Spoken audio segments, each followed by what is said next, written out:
Hello and welcome to this edition of Shelby This Week. Here are some of the stories we have coming up for you. Shelby Township Clerk Stanley Grote and his staff mailed out a record-breaking number of ballots for the upcoming election. We have more details coming up. And Shelby Township's $20 million road program will include the project of the intersection improvement on 23 Mile Road beginning on October 5th. We have these stories and more on this edition of Shelby This Week.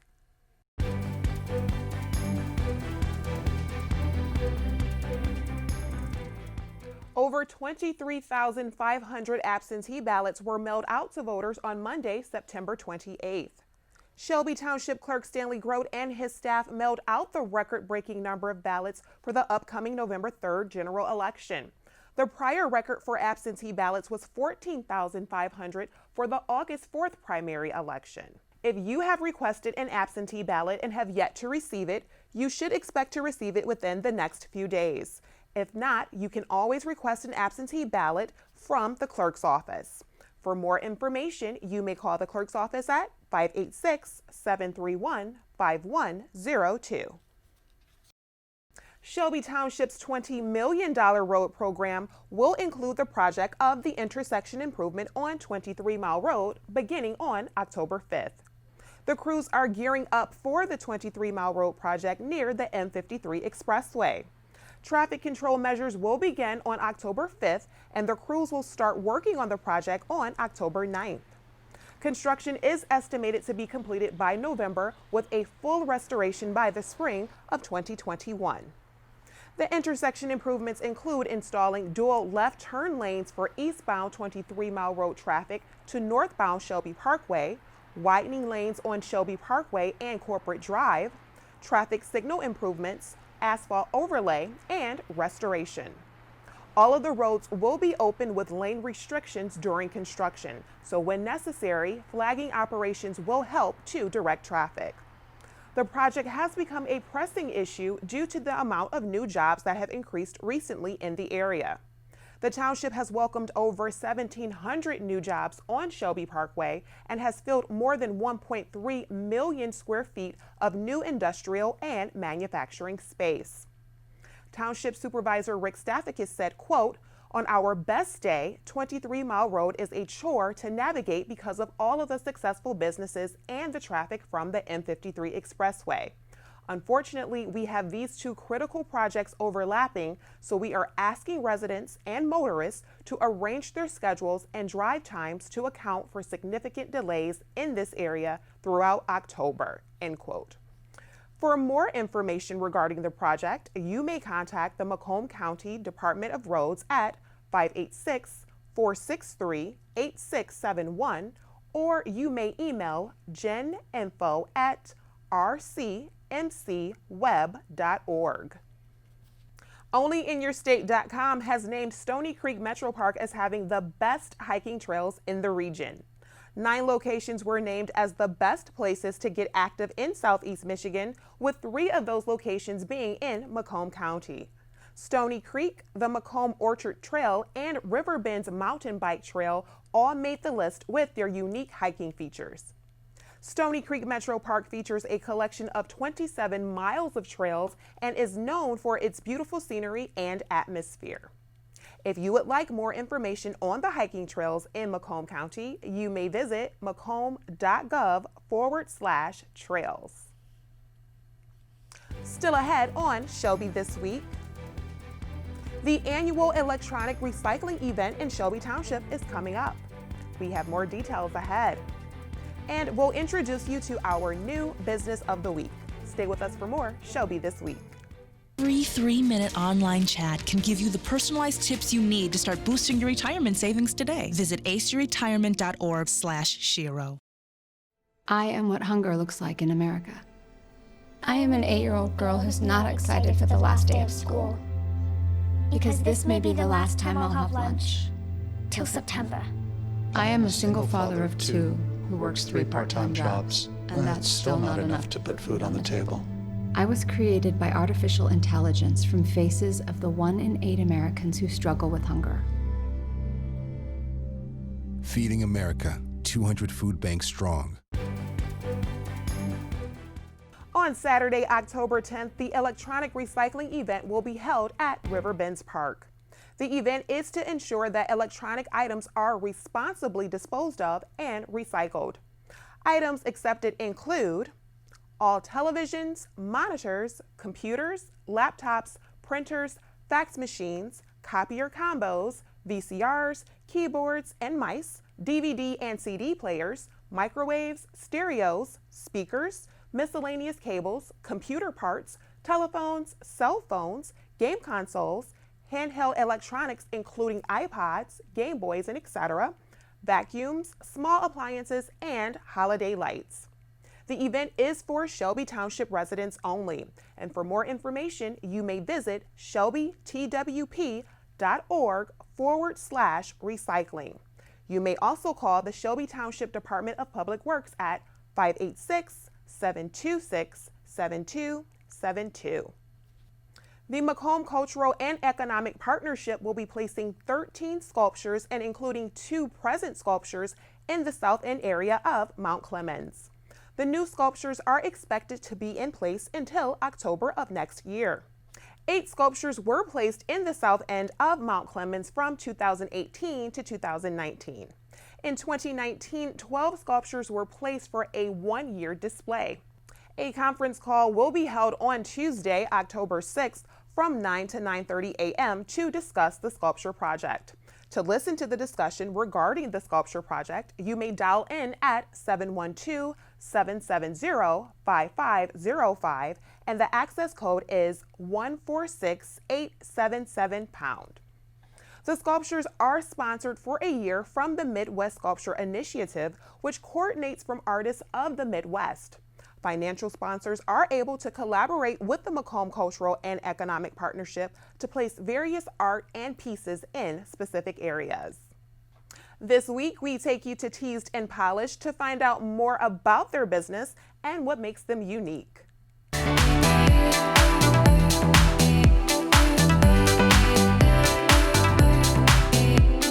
We actually have a featured service. We call it the Bossy and Glossy. We customize the salon specifically for this service, and that's a manicure and a blow dry simultaneously. So you have 2 technicians working on you at once, and you can get in and out in 90 minutes. We also have classic blow dries, event styles like updos, braids, as well as 3 signature manicures as well. Opening during the pandemic has definitely been challenging. However, we're kind of just learning to roll with the punches. So executing, proper sanitation, mask, and really just making sure that our clients, when they're here, they can still feel comfortable and relax and enjoy feeling pampered instead of worrying about the hustle and bustle and the craziness of what's really happening outside the doors.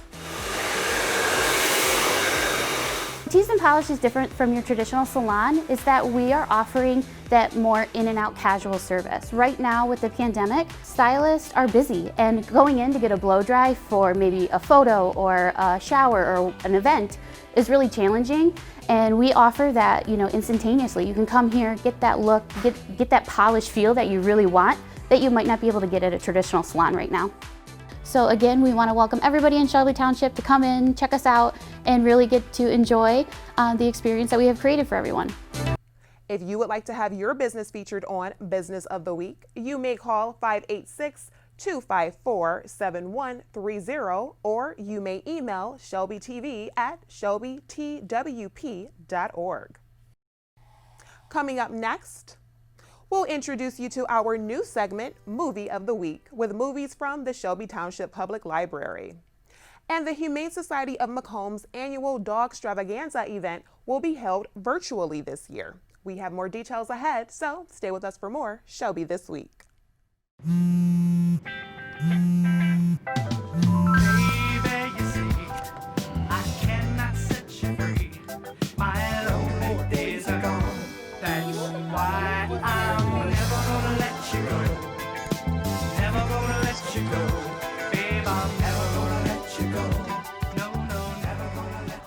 Here you go. Thank you. Thank you.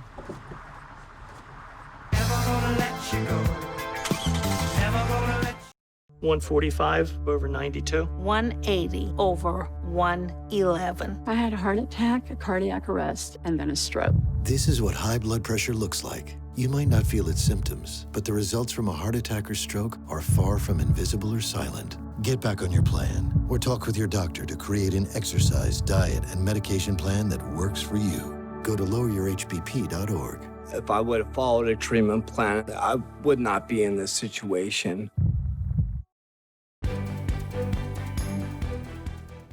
Now let's take a look at this week's high school sports. Boys, let's get this done. Let's go. The 0-2 Eisenhower Eagles traveled to Barnaboo Field Friday night to face the 0-2 Romeo Bulldogs. Eisenhower started off with the ball first, and the Bulldogs stopped the Eagles' opening drive and forced them to punt. This is where Bulldog Loof Rolfs tips the punt and Romeo recovers deep in Eisenhower territory. That would set up this scamper in for a touchdown by Romeo senior Brian St. Clair, and Romeo took an early 7-0 lead. The Eagles would later capitalize on an interception in return for a touchdown by Aiden Ives. The blocked extra point made it 7-6 Bulldogs. In the second quarter, on 3rd and 9, the Eagles would find success as Preston Crum would place the football right in the reach of Ethan Barker, who does the rest, to give Eisenhower the 13-7 lead. To close out the second quarter, Eisenhower's Anthony Cardamone would intercept this pass to keep Romeo from scoring going into the half, where Ike still led 13-7. In the third, the Eagles had worked their way into Bulldog territory, but Romeo would block this Luke Drzwicki field goal attempt to keep it 13-7. In the fourth quarter, Romeo's Braden Golaski had this big run getting down to the Eisenhower 1. Then Romeo turns to Brian St. Clair, who finishes up for the touchdown, making it 14-13 Bulldogs. Romeo would put up a field goal late in the fourth quarter to make it a 4-point lead over Eisenhower, 17-13. And despite the Eagles' valiant attempt, Eisenhower could not make it happen, as they lose to the Romeo Bulldogs, 17-13. Up next for the Eagles, a visit from the Dakota Cougars. Within the friendly confines of Barney Swinehart Field, the Utica Chieftains take on the Ford Falcons. Early on, Brett Bird connecting with Jason Azar. Finally being pushed out of bounds near the 10-yard line. Setting up a 1-yard quarterback dive for Brett Bird. And the extra point was good, and Utica leads 7-0. Next possession, Gary Nilsson with a 2-yard run, waltzes into the end zone. And some trickery. Nilsson takes the direct snap, in for the 2-point conversion, making it 8-7 Ford. Into the second quarter, Josh Bears hits Dominic Cavassini in stride, finally being knocked out of bounds at the Utica 8. But their drive would stall out and they would settle for a field goal, lengthening their lead to 11-7. Now Utica with a little razzle-dazzle. Brett Bird laterals to Darren Welch, and he bombs it to Garrison Nix. The extra point hit the upright and was no good, but Utica took the lead 13-11. Into the second half, Brett Bird with a long arching pass to Zachary Jacobs, and that makes it 20-11. Brett Bird to Garrison Nix, and he gets some yards after the catch, diving into the end zone to make it 27-11. Ford answers back with a touchdown of their own, Christopher Williams. The 2-point conversion failed, and they still trail 27-17. Utica puts the nail in the coffin as Jason Azar drags defenders into the end zone, bringing us to our final score, Utica 34, Ford 17.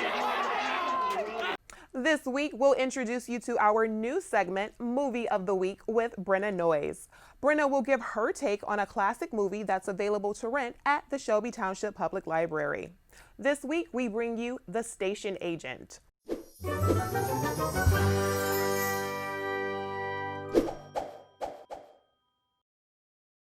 Today, I decided to kick off Movie of the Week with this hidden gem, The Station Agent, which I found right here at the Shelby Township Public Library. The Station Agent is a 2003 drama comedy written and directed by Tom McCarthy. It features a stellar cast, including Peter Dinklage, Patricia Clarkson, and Bobby Cannavale. The story centers Dinklage's character Finn McBride, who inherits an abandoned train station in the middle of nowhere. He finds himself forming an unlikely friendship with a troubled artist and an outgoing food truck owner. The movie earned over $8 million, which was well above its $500,000 production budget, and went on to win numerous prestigious awards, including 3 Sundance Film Awards, 2 Independent Spirit Awards, and a BAFTA for Best Original Screenplay. Before this week, I had never heard of The Station Agent, but I'm really glad that it was recommended to me. This slice-of-life movie is incredibly sweet, sensitive, and naturally funny. It takes its time with its characters and doesn't bother catching you up with details about past struggles the main characters go through. It instead focuses most of its attention on here and now and what they're going through right at this moment. The movie is quite simple both in technique and story, which I found really refreshing, especially in this time of big epic action movies. There's no giant explosions or car chases, but instead keeps you intrigued by making you feel so invested in the characters. Overall, McCarthy created a heartwarming and funny exploration of adult friendships. If you would like to check out The Station Agent or any other fantastic movies, just stop by the Shelby Township Public Library.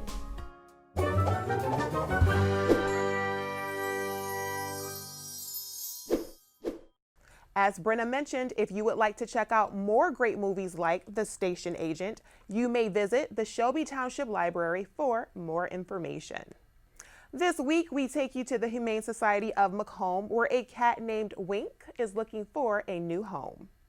Wink is a male cat. He is 7 years old, and he's really unique in that he only has one eye, but he does just fine, and he's a great cat, and we'd love to get him home. He is a cuddler. He is super cuddly. He gives hugs. He's just a very affectionate cat. Just real affectionate, really cool cat, a good lap cat. If you're hanging out watching TV or something, he'd be a good one to be hanging out with. I don't see any reason he couldn't be someone's first pet. Absolutely, that'd be a good fit, or someone who's more experienced. He's kind of what you see is what you get. He's just a great all-around cat. Like I said, just got the one eye, but it doesn't slow him down at all. I mean, he's been like that for a long time, so he's more than used to it. Just that we're always looking for donations. If people are interested in the kind of things we're looking for, check out our website, humanesocietyofmacomb.org, and there's a link on there, or I should say a list on there, of things that we're always looking for here at the shelter. We are completely based on donations, both financially and supplies, so we're really grateful to the community for their generosity.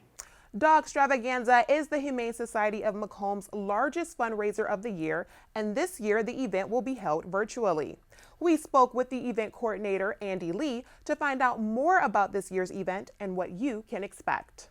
Dogstravaganza is our biggest fundraiser of the year. It's coming up on November 13th. And it's going to be pretty cool. It's going to be virtual this year, meaning it's going to be online, but we're bringing back Lady Sarah and Keith, who are just a fantastic magician duo, a husband and wife team that does incredible magic and comedy, and it's really fun. There's going to be a silent auction, there's going to be giveaways, things like that. So we really encourage people to get involved. We're going to try and make it as cool as we can. We've had some great success the last couple of years, and we're hoping for that again. If you're interested, go to our website, humanesocietyofmacomb.org, and there's information on there about Dogstravaganza, as well as everything else we got going on at the shelter. That's really the best way to check it out. But you can also keep track of our social media, Facebook, Instagram. We're always putting things out to keep people updated there as well. For more information about the Humane Society of Macomb's Dogstravaganza's event, you may visit humanesocietyofmacomb.org. That's all we have for this edition of Shelby This Week. Remember, you can always watch us on Facebook and just search Shelby TV. Fall is officially here, so we're going to leave you with some beautiful scenery of our fall season right here in Shelby Township. So enjoy, stay safe, and thank you for watching.